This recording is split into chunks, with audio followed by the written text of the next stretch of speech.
जय हिंद दोस्तों, नमस्कार। मैं आयुष उपाध्याय आप लोग के सामने उपस्थित हूँ संवैधानिक उपचार का अधिकार के टॉपिक को लेकर। ठीक है, जो आर्टिकल 32 में दिया गया है, जिसे कहा जाता है कि मूल अधिकार की संवैधानिक घोषणा तब तक अर्थहीन, तर्कहीन एवं शक्तिहीन है जब तक कोई प्रभावी मशीनरी उसे लागू करने के लिए ना हो। जाहिर सी बात है, आपको अगर अधिकार दे दिया गया तो एक कोई ऐसी मशीनरी होनी चाहिए ना कि जो उसका हनन अगर गवर्नमेंट कर रही है तो उसके खिलाफ जाकर लड़ सके on the behalf of you. ठीक है ना, तो उसमें सुप्रीम कोर्ट आती है आर्टिकल 32 के तहत। तो इसी को बाबा साहब भीमराव रामजी अम्बेडकर जी ने भारतीय संविधान की आत्मा कहा है। क्योंकि जब हमें भारत का मैग्ना कार्टा कहते हैं हम लोग अगर फंडामेंटल राइट्स को, तो इस मैग्ना कार्टा को संरक्षण के लिए कोई तो एक ऐसी बॉडी होनी चाहिए जो गवर्नमेंट से ऊपर हो और गवर्नमेंट को आदेश दे सके और गवर्नमेंट उसको आदेश मानने के लिए बाध्य हो, तो सुप्रीम कोर्ट ही आता है वहां पे। ओके, और राज्य में हम आर्टिकल 226 के तहत उच्चतम न्यायालय के थ्रू हम लोग जा सकते हैं रिट दायर करने। और रिट क्या क्या होते हैं ये आप लोग के सामने है। बंदी प्रत्यक्षीकरण, परमादेश, प्रतिषेध, उत्प्रेषण और अधिकार परीक्षा। ठीक है ना, तो इसके बारे में हम लोग विस्तृत अध्ययन करेंगे क्योंकि ये पांचों अधिकार हम लोगों को पता, बल्कि जो बंदी प्रत्यक्षीकरण है इसके बारे में तो हम लोग को जानना बहुत ही इंपॉर्टेंट है। ठीक है ना, तो उसके बारे में हम लोग धीरे धीरे अध्ययन करेंगे। तब तक कुछ इसका ब्रीफिंग करते हैं जो बाबा साहब भीमराव अम्बेडकर जी के द्वारा जो कही है संवैधानिक सभा में, उसके बारे में थोड़ा हम लोग अध्ययन करते हैं।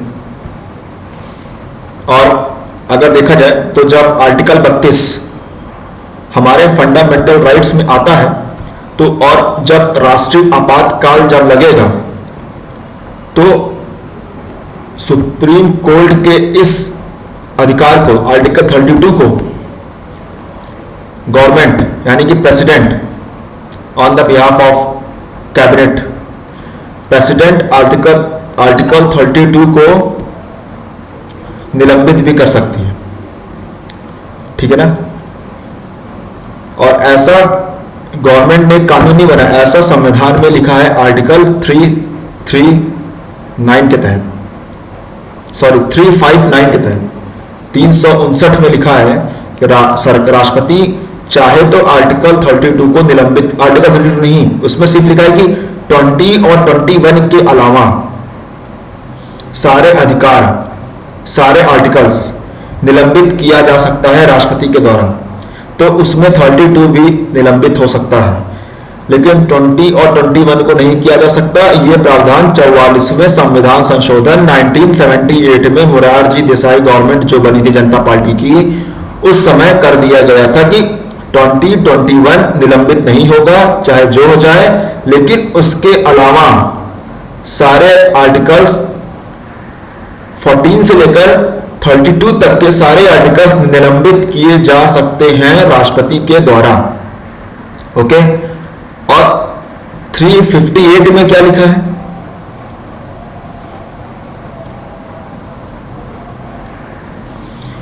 में लिखा है कि आर्टिकल 19 स्वतंत्रता का अधिकार, राइट्स ऑफ फ्रीडम, जो हम लोग पढ़ चुके हैं, स्वतंत्रता का अधिकार आर्टिकल 19 राष्ट्रीय आपातकाल के लागू होने से स्वतः ही निलंबित हो जाएगा। उसमें राष्ट्रपति के अनुमोदन और उनके घोषणा करने की कोई भी जरूरत नहीं है। ठीक है, 358 में क्या लिखा है कि राष्ट्रीय आपातकाल लागू होने से तुरंत ही आर्टिकल 19 स्वतः ही निलंबित हो जाएगा। और 358 में लिखा है और 359 में लिखा है कि आर्टिकल 20 या 21 को छोड़कर जितने भी फंडामेंटल राइट्स के आर्टिकल हैं वो सब राष्ट्रपति अपने आदेश से समय समय पर चाहे तो निलंबित कर सकती है। ओके, तो आर्टिकल 32 भी निलंबित हो सकता है। इसीलिए अगर आर्टिकल 32 निलंबित है और आपके अधिकार का हनन हो रहा है तो आप आर्टिकल 226 का उपयोग करके, क्योंकि आर्टिकल 32 तो आप निलंबित है, तो आर्टिकल 226 का उपयोग करके आप लोग उच्च न्यायालय, जिस राज्य के आप में रह रहे हैं वहां की उच्च न्यायालय में आप जाकर रिट दायर कर सकते हैं। ये पांचों जो आपकी स्क्रीन पे है, तो उच्च न्यायालय को भी वही अधिकार मिलेगा। और उच्च न्यायालय चाहे अगर वो राष्ट्रीय स्तर का कोई बात है तो उच्च न्यायालय उसको उच्चतम न्यायालय रेफर कर देगी, फिर मामला उच्चतम न्यायालय पहुंच जाएगा। जब घी सीधी उंगली से ना निकले तो उंगली को टेढ़ा करना पड़ता है, तो वही चीज इसमें दी गई है। तो कुल मिलाकर अगर देखा जाए तो रिट दायर करने में सबसे ज्यादा पावर उच्च न्यायालय के पास है, ना कि उच्चतम न्यायालय के पास। उच्चतम न्यायालय रिट सिर्फ और सिर्फ हमारे मूल अधिकार फंडामेंटल राइट्स के हनन होने पर ही जारी कर सकता है, लेकिन उच्च न्यायालय यानी कि हाई कोर्ट हमारे फंडामेंटल राइट्स के हनन होने पर तो रिट दायर कर सकता है, प्लस उसके इतर भी अगर कोई चीज हो रहा है तो भी वो रिट दायर कर सकता है। ऐसी पावर सुप्रीम कोर्ट को नहीं दी गई है, हाई कोर्ट को दी गई है। जैसे उत्तर प्रदेश का हाई कोर्ट इलाहाबाद में है, जो अब प्रयागराज बन गया। इलाहाबाद अभी इसलिए उसका इससे नाम पड़ा हुआ हाई कोर्ट का क्योंकि वो सेंट्रल गवर्नमेंट के अंदर है, और सेंट्रल गवर्नमेंट अगर हाई कोर्ट का नाम बदलना चाहे तो उसे संसद से अनुमोदन लेना पड़ेगा, अनुमति लेनी पड़ेगी, तो उसका प्रोसेस थोड़ा लंबा होता है। इस वजह से राज्य के स्तर में जो जो भी चीज थे वो नाम बदल दिए गए प्रयागराज के, इसलिए अभी Allahabad university, Allahabad high court के नाम अभी नहीं बदले गए। जैसे मद्रास हाई कोर्ट का भी नाम नहीं बदले गए, क्योंकि शहर का नाम चेन्नई हो चुका है, लेकिन हाई कोर्ट का नाम मद्रास है। तो जो सेंट्रल गवर्नमेंट के अंदर इन सबका प्रोसेस बड़ा होता है, और हाई कोर्ट का मर्डर होता है तो उसमें सुप्रीम कोर्ट के न्यायाधीश, हाई कोर्ट के न्यायाधीश की भी अनुमति होती है। इस वजह से मामला पेचीदा होता है, इसलिए इसको लोग नहीं करते। तो जो चलेगा टॉपिक उधर ही, हम लोग टॉपिक पे आते हैं। तो इलाहाबाद हाई कोर्ट जो है सॉरी वो 226 का उपयोग करके फंडामेंटल राइट्स के खिलाफ तो रिट दायर कर सकता है, प्लस उसके इतर भी अगर कोई चीज होता है वो रिट दायर कर सकता है, सॉरी रिट निकाल सकता है, परमादेश कर सकता है, प्रतिषेध कर सकता है, प्रेषण अधिकार, उसके पास अधिकार है कि आपसे किसी संस्थान से किसी से पूछ सकता है कि आपको यह अधिकार किसने दिया कि आप ये काम कर रहे हैं, आप क्या आप इसके लिए एलिजिबल हैं कि नहीं। सुप्रीम हाई कोर्ट पूछ सकता है मौलिक अधिकार हनन होने के बाद भी, और उस अगर मौलिक अधिकार नहीं हनन हुआ उसके अलावा भी कोई चीज हो तभी पूछ सकता है, ठीक है। और सुप्रीम कोर्ट के पास सिर्फ मौलिक अधिकार के ही हनन के समय रिट दायर करने की शक्ति है, इसीलिए कहा जाता है कि हाई कोर्ट ज्यादा पावरफुल है कंपेयर टू सुप्रीम कोर्ट के। ओके, देखिए ये तो हो गई रिट पावर, रिट दायर करने की क्षमता अधिकार के ऊपर, किस किस क्षेत्र किस किस समय कौन कौन सी रिट दायर हो सकती है।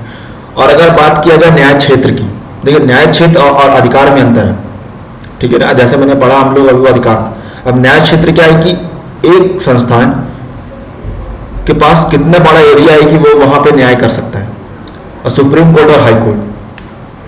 अब जाहिर सी बात है, कॉमन सेंस की बात है, सुप्रीम कोर्ट मतलब पूरे देश का न्यायालय, तो पूरा देश एक राज्य के स्तर पर छोटा बड़ा है, तो सबसे बड़ा न्याय क्षेत्र किसका होगा, उच्चतम न्यायालय का होगा, क्योंकि वो राज्य के किसी भी जगह पे सेंट्रल गवर्नमेंट पे, राज्य के गवर्नमेंट के ऊपर भी वो रिट दायर कर सकता है सुप्रीम कोर्ट। लेकिन एक हाई कोर्ट जो होगा वो अपने ही राज्य क्षेत्र के अंदर अपने ही राज्य में काम कर सकता है। तो न्याय क्षेत्र किसका बना है, सुप्रीम कोर्ट का, लेकिन सबसे ज्यादा अधिकार किसको मिला है, हाई कोर्ट को। दोनों को कंबाइन ना करिएगा, उल्टा मत करिएगा। हाई कोर्ट का अधिकार क्षेत्र छोटा है लेकिन उसको अधिकार ज्यादा मिला है, न्याय क्षेत्र छोटा है पर उसको अधिकार ज्यादा मिला है, और उच्चतम न्यायालय का न्याय क्षेत्र बड़ा है पर उसको रिट दायर करने का अधिकार कंपेयर टू हाई कोर्ट कम है। और एक प्रावधान और 32 में किया गया कि गवर्नमेंट चाहे तो अन्य न्यायालय को भी रिट दायर करने की अनुमति दे सकती है, जैसे डिस्ट्रिक्ट कोर्ट होता है उनको भी वो रिट दायर करने की अनुमति दे सकता है, ये गवर्नमेंट कर सकती है, ये आर्टिकल 32 में लिखा है। लेकिन अभी तक ऐसा नहीं किया गया, सिर्फ हाई कोर्ट और सुप्रीम कोर्ट को यह अधिकार दिया गया है। गवर्नमेंट चाहे तो अन्य न्यायालय को भी रिट दायर करने की अनुमति दे सकता है। तो फ्रेंड्स ये कुछ रिट दायर करने और हम लोगों को संवैधानिक उपचार जो हम लोग का अधिकार है उसके बारे में कुछ चर्चाएं की गई थी। और अगले वीडियो से हम लोग बंदी प्रत्यक्षीकरण, परमादेश, रिट प्रतिषेध, उत्प्रेषण, अधिकापेक्षा इन पांचों प्रकार के बारे में अध्ययन करेंगे, ठीक है, विस्तृत अध्ययन करेंगे। इसलिए ऐसे इसको 2 पार्ट में बनाना पड़ रहा है, तो वीडियो ज्यादा लंबी हो जाती है तो मजा नहीं आता देखने में और इंसान उबने लगता है, और मैं समझ सकता हूँ। फ्रेंड्स, दिस आशुपद शाइनिंग ऑफ, बाय बाय, जय हिंद। पढ़ते रहिए, खुश रहिए, और कोरोना वायरस चल रहा है उससे बचे रहिए।